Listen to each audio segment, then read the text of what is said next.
everyone, I hope you're good and welcome back to another video. Today's video is going to be on how since the start of this year, so about 6-7 months now, how I've lost 10 kilograms and how I've done it kind of healthily and sustainably. Hopefully from this video you can get some kind of tips and tricks and kind of learn for yourself how you can do it as well. So just a little bit of a backstory on how I came to want to lose a bit of weight. So going back a few years now, in 2019, for those of you who don't know, I competed in a bikini competition, and after this competition I kind of struggled with binge eating quite a lot. So for the last few years, up until kind of the start of this year, my relationship with food wasn't in the best place. After my competition I put on about 10-15 kilograms, so a reasonable amount of weight in quite a short space of time. I competed in August, and by Christmas, so about 3 months, I'd put on that weight, which is quite a lot of weight to gain in that amount of time. I'm going to go into detail about like my post-show experience and binge eating in another video another day, so if you want to see that, just leave a comment below and let me know. Basically, since the end of 2019, start of 2020, I just couldn't really get my head in the right frame of mind to diet. My weight had stopped going up, but I'd kind of leveled off at this kind of higher weight that I wasn't really comfortable at. So yeah, I was just feeling a bit uncomfortable in my body, just not really feeling myself and as fit as healthy as I wanted to be. For those of you who don't know, I own a gym and I personal train and take classes at my gym. So I'm not saying at all that to be a personal trainer you have to be really lean and shredded all year round. That's just not the case. But I was kind of just feeling a bit uncomfortable in myself, like I said, and that I wasn't representing myself and my business in the best way. If you think about it, like if you went to a hairdresser and they had a bad haircut themselves, you'd probably not trust them to do a very good job on your hair. So it's kind of the same thing. Like I kind of felt like if I was a bit unfit and a bit overweight myself, like why would people trust me to get them fit and healthy? So I'd kind of lost confidence in myself and my work and my ability to coach people and things because of it. So yeah, the start of this year, I decided to kind of do something about it really.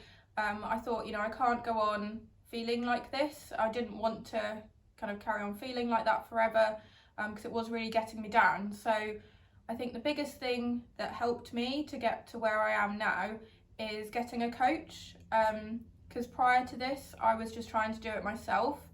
And you're probably thinking, you know, being a personal trainer myself and a fitness coach myself, like why do I need a coach? Because I effectively know what to do. I know what to do to get myself fitter, healthier, but a lot of coaches actually have a coach themselves. And like I say, this was kind of the number one thing that has got me to where I am now, for a number of reasons. So the biggest thing is accountability. Like I said before, I was trying to do it myself and just failing because I didn't have that accountability. Say if I went over my calories or didn't do my workouts that week or something, there wasn't any consequences. Like I wouldn't have to say to someone, oh, I haven't, you know, hit my calories this week, I haven't done my workouts. There was no like repercussions. So knowing that you've got that check-in every week with someone saying, you know, have you done what you were meant to be doing, definitely helps you stick to the plan. Another reason is if you're making that investment in yourself, you know, if you're paying that money every month, you're, you know, making that financial investment, you're more likely to stick to it as well. And you also don't want to let that person down who's, you know, putting effort in and work in towards helping you reach your goal. You also don't want to let them down. Another thing is being a personal trainer and coach myself, I know that my clients come first, and if I'm writing plans and making changes to their programs, and I'm busy, then my plan is going to come bottom priority, and I probably wouldn't put the time and effort into writing and changing things in my plan when I've got my clients' programs to do. So that's where it's really good to hand that responsibility over to someone else. And it's also good to get that impartial eye on your body and your health and things, because I think sometimes we can be quite hard on ourselves Because say if you're kind of feeling a bit bloated that day or whatever, you'll maybe think, oh, I need to cut my calories, I need to do this. Whereas say if you say that to your coach, they're going to be like, oh, it's fine, you're probably just a bit bloated from eating this, or you're due on your period or something. So it just kind of takes that responsibility away from you, and all you have to do and think about is sticking to that plan. You don't have to worry that you're doing the wrong thing, and yeah, you don't have to kind of worry about it anymore. It's given to someone else. So the biggest thing that, like I say, has helped me the last 6-7 months is definitely getting a coach. If you take anything away from this video, then I definitely say, you know, if you're thinking about it, investing in a coach is the best thing that I did. Like I say, I really wanted to do this in a healthy and sustainable way. Yes, I've lost 10 kilograms, which is a reasonable amount of weight, but it's not like I've done it in 4-8 weeks, you know, in a really short amount of time. It is over the last like 6-7 months, so I've only lost about 1 kilogram or so a month. So I've done it really slowly, really sustainably, and I wanted it to be something that I could sustain. So once I've lost the weight that I want to lose, I wanted to be able to maintain that. I don't want to, you know, put it straight back on again. Over the last 6-7 months, I have still been living my life. I've been to weddings, hen dos, been on meals out and things. I think it's really important to still do things like that, because if it's going to be sustainable over time, there's always going to be things like that come up. A really common thing I see with my clients is that they're quite scared to go on, you know, social occasions, meals out and things. But those things are always going to come up. There's never going to be a time when you've got nothing on, no social occasions. So you need to learn how to like juggle those things and still make progress. The biggest thing for me was once I'd had one of those social occasions and things and maybe had a more high calorie meal, I just didn't let it make me go off track. I think sometimes, you know, you can have a big meal or go off track for a day and think, oh God, I've just messed everything up, I might as well just eat what I want now. And you can find that, you know, it messes up the whole week, the next week or so, and you just can't get your head back into the game for like dieting again, just because of this one day, and it's kind of messed up your headspace. So I think the biggest thing is that I went to these social occasions and then the next day I was like, just forget about it. Like, you know, you've gone over your calories a bit, but in the grand scheme of things, it's not going to make that much difference. So just, yeah, the next day, just kind of clean slate, thinking, you know, get back to tracking my macros, doing my workouts, and not trying to also make up for those social occasions in that, you know, I'm going to restrict my calories and things the next few days. Yeah, like I say, just literally forget about it, back to tracking. And that was a really big thing for me that I think made a lot of difference. Another thing that I did was just track my calories, and it's important to note that my calories didn't go too low. The lowest that they've been this whole time is, at the moment, I'm eating 1,700 calories a day, which is quite a reasonable deficit for me. Like, I think on more active days when I do lots of steps and work out, I'm burning, you know, 2,500 calories a day.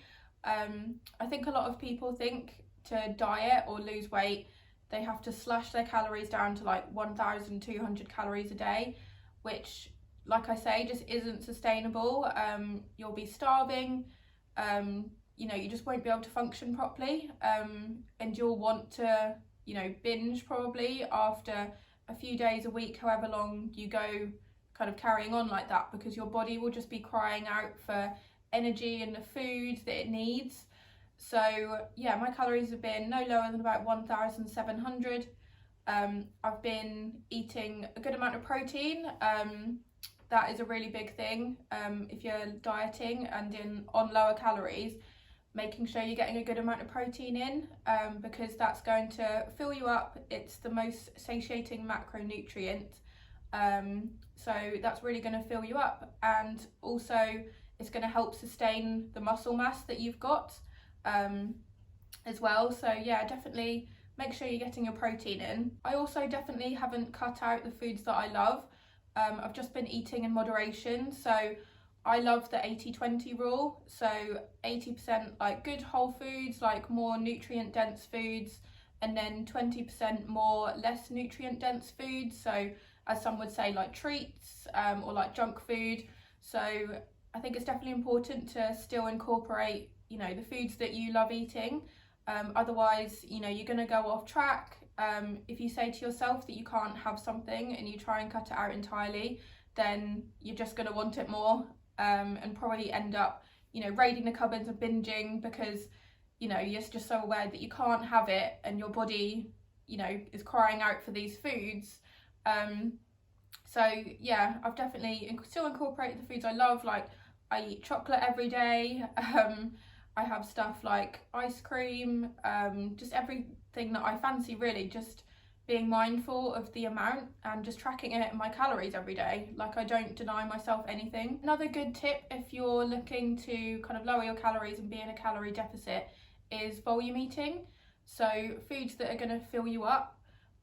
So at the moment I love eating things like for lunch I'll have a massive salad, so a massive bowl of salad, but it's only going to be about 200-300 calories. But making it, you know, not just a plain boring salad, like loads of different veg and stuff in there, so it tastes really nice. You've got loads of different colour and nutrients in there, so I love that for lunch. What else do I love? Also I love popcorn. So popcorn, you get a massive bowl for like 100 calories.